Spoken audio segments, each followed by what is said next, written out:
মাতৃভাষা উপলক্ষে কুমারঘাট পঞ্চায়েতিরাজ অডিটোরিয়ামে জাতীয় লোক সাংস্কৃতিক পরিষদ বার্ষিক অধিবেশন 2025 অনুষ্ঠিত হয়। এই অনুষ্ঠানটি 21 ও 22 ফেব্রুয়ারি দুদিন ব্যাপী চলেছে। জাতীয় লোক সাংস্কৃতিক পরিষদ হলো হারিয়ে যাওয়া সংস্কৃতিকে ফিরে পাওয়ার ঠিকানা। এই পরিষদের মূল লক্ষ্যই হলো জাতি উপজাতি উভয় সম্প্রদায়ের সংস্কৃতিকে বাঁচিয়ে রাখা, সংরক্ষণ করে রাখা। এই অধিবেশনের উদ্বোধনী অনুষ্ঠানে উপস্থিত ছিলেন মাননীয় বিধায়ক তথা মন্ত্রী শ্রী সুধাংশু দাস, মাননীয় বিধায়ক শ্রী ভগবান চন্দ্র দাস, গবেষক তথা বিশিষ্ট সাহিত্যিক রানা চক্রবর্তী মহাশয়, জাতীয় লোক সাংস্কৃতিক সংস্থার সাধারণ সম্পাদক অনিল চট্টোপাধ্যায় সহ বিশিষ্ট সমাজসেবী, কবি ও সাহিত্যিকরা। বার্ষিক অধিবেশন 2025 কুমারঘাটে অনুষ্ঠিত হতে যাচ্ছে। আমাদের এই জাতীয় লোক সংস্কৃতি পরিষদ সম্পর্কে একটু বলে নেব। আমরা কোন ধর্ম, বর্ণ বা জাতি নয়, লোক সংস্কৃতি চর্চা করি, লোক সংস্কৃতি সংরক্ষণ করি। আপনারা আপনাদের মূল্যবান বক্তব্য এখানে তুলে ধরবেন, কিন্তু আমি অত্যন্ত দুঃখিত, আমার হাতে সময় অনেক কম। আমার আরেকটি কার্যক্রম রয়েছে এবং সময় উপস্থিত হয়েছে, অনেক সময় দেরি আমার কাছে ফোন আসছে, যার কারণে আমি শিডিউলটাকে একটু চেঞ্জ করে নিয়েছি। আগে আমি বক্তব্য এগিয়ে এসছি, আমি বক্তব্য আজকের এই মঞ্চে রাখবো না। বলার অনেক বিষয় ছিল, আপনাদের এই লোক সংস্কৃতি নিয়ে অনেক কিছু বলার আমার আগ্রহ ছিল, কিন্তু আমি দুঃখিত, সময় আমাকে পারমিট করেনি, সময় আমাকে সাহায্য করেনি, যার কারণে আমি আমার মনের আবেগ সেটাকে তুলে ধরা আজকে আমার পক্ষে সম্ভব হচ্ছে না। যদি সময় সুযোগ হয় নিশ্চিতভাবে আবার দেখা হবে, আপনাদের অনুষ্ঠানে আমি উপস্থিত হতে পারি, সেদিন আপনাদের সঙ্গে অনেক বিষয় শেয়ার করব বা আলোচনা আমি রাখবো। তো আমি খুব একটা বেশি কিছু বলতে চাইছি না। আমি আশা রাখবো যে আজকে তার উদ্বোধন হয়েছে, আগামীকাল তার সমাপন হবে, সেই সমারোহ উৎসবটাও, অনুষ্ঠানটাও এই সুন্দর পরিবেশেই সম্পন্ন হবে। আপনাদের এই জাতীয় লোক সংস্কৃতি পরিষদের আমি দীর্ঘায়ু কামনা করি। রাজ্যে বা বহিরাজ্যে যারা এখানে উপস্থিত হয়েছে, আমি সকলের উদ্দেশ্য আপনাদের এই সংস্থা যেন উত্তরোত্তর তার শ্রীবৃদ্ধি ঘটে, কারণ এই সংস্থা এমন একটি সংস্থা, আমাদের রাজ্যে বা সারা দেশে বিভিন্ন ধরনের সংস্থা রয়েছে, কিন্তু আমি সত্যি প্রথম যেদিন আমার সঙ্গে কথা হলো এই অনুষ্ঠানটি নিয়ে বা আজকের দিনটি নিয়ে, আমার মনে অনেক প্রশ্ন সেদিন জেগেছিল এবং আমি ওনাদের সঙ্গে অনেক কথা বলেছি। আমার আগ্রহ ছিল যে আমি আরেকটু কিছু বলি, আরেকটু কিছু শুনি, আমার একটু ইচ্ছে ছিল। তো আমি যে জায়গাতে বসা ছিলাম সেখানে বেশি কথা বলা সম্ভব হয়নি, যার কারণে বেশি কথা বলিনি। তবে আমি আগ্রহ রেখেছি ওনাদের প্রতি আমার কিছু বই দেওয়ার জন্য। আমি আগামী দিনে বসে কিছু কথা বলবো, অনেক কিছু জানবো। অনেক অজানা তথ্য আপনাদের কাছে রয়েছে, যেগুলো সমাজের অনেক মানুষের কাছে নেই, আমাদের কাছে নেই, আমরা সেটা জানি না।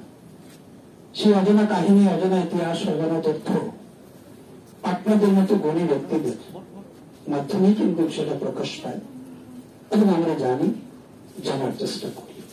সুতরাং এই কাজটা খুব সহজ নয়, খুব সহজ কাজ না, খুব কঠিন কাজ সেটা রয়েছে।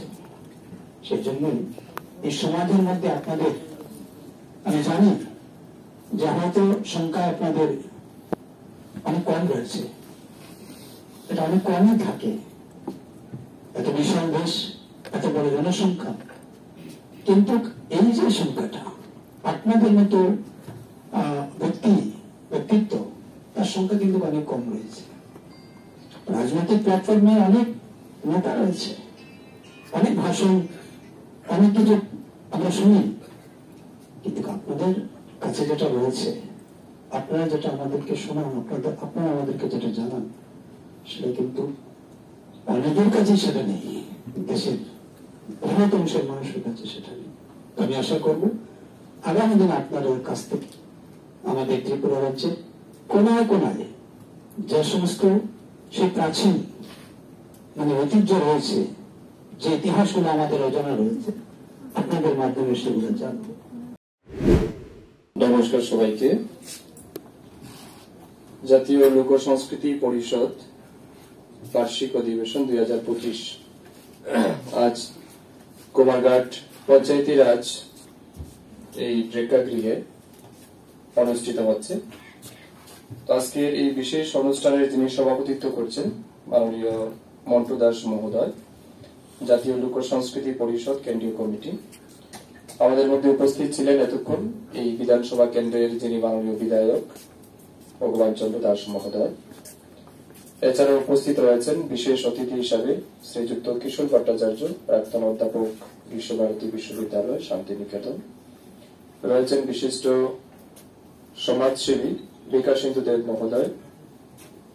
এই জাতীয় লোক সংস্কৃতি পরিষদের ভাইস চেয়ারম্যান, অধিবেশন প্রস্তুতি কমিটি শ্রীমতী নীলিমা দাশগুপ্ত। রয়েছেন শ্রীযুক্ত ঐহিন্দ্র দাস, কার্যকারী সভাপতি, ডক্টর অমিত চট্টোপাধ্যায়, সাধারণ সম্পাদক, শ্রী গোপাল চন্দ্র দাস, আহ্বায়ক, এবং এছাড়াও অন্যান্য বিশেষ অতিথিগণ রয়েছেন। আমি সবার নাম নিচ্ছি না, দুঃখিত তার জন্য। এবং আমার সামনে উপস্থিত সমস্ত গুণী শিক্ষাবিদ, সাহিত্যিক, কবি, উপন্যাসিক এবং এই জগতে যারা অতপ্রত অভিযুক্ত রয়েছেন, আপনাদের সবাইকে হৃদয়ের গভীর থেকে জানাচ্ছি আন্তরিক শুভেচ্ছা এবং অভিনন্দন। প্রথমে ধন্যবাদ, কৃতজ্ঞতা জানাচ্ছি আমাদের জাতীয় লোক সংস্কৃতি পরিষদের সমস্ত কর্মকর্তাদের এত সুন্দর পরিসরে এত বড় মাপের অনুষ্ঠান এখানে আয়োজন করে। আমার মনে হয় শুধুমাত্র আমাদের কুমারঘাট এলাকার কবি সাহিত্যিকদেরই উৎসাহিত করা হয়নি, তার পাশাপাশি সারা রাজ্যের কবি সাহিত্যিকদের একটা অন্যতম মঞ্চ প্রদান করে তাদেরকেও উৎসাহিত করার এবং মোটিভেশন করার কাজ আপনারা নিয়েছেন। তার জন্য আপনাদেরকে আমি ধন্যবাদ এবং কৃতজ্ঞতা জানাচ্ছি। কবির ভাষায় অবশ্যই বলতে চাই, পশ্চিমে আজ খুলিয়াছে দ্বার, শ্বেতা হতে সকলে আনিবে উপহার, দিবে আর নিবে, মিলিবে মেলাবে, যাবে না ফিরে এই ভারতের মহামানবের সাগর তীরে। এটা ঠিক এই পশ্চিম প্রান্তে যে দ্বারটা খুলেছে, আমার মনে হচ্ছে এই দরজায় দ্বার প্রান্তে আমরা যারাই প্রবেশ করেছি, এখানে আমরা কিছু দিয়ে যাব, কিছু নিয়েও যাব। এবং এই দেনা এবং নেওয়া এটা অবশ্যই আমাদের ভারতীয় কৃষ্টির সংস্কৃতি, ঐতিহ্য, পরম্পরার আদান প্রদান হবে। এখানে প্রত্যেক কবি সাহিত্যিক তারা তাদের মনের অন্তরের বহিঃপ্রকাশ এখানে করবেন, যেখান থেকে আমরা অনেক কিছু শিখবো, অনেক কিছু জানবো, এবং যা পরবর্তী সময়ে আমাদের সাহিত্য চর্চায় অনেক বেশি আমাদেরকে শক্তি যোগাবে এবং অবশ্যই উৎসাহিত করবে। View Report, Voice 18।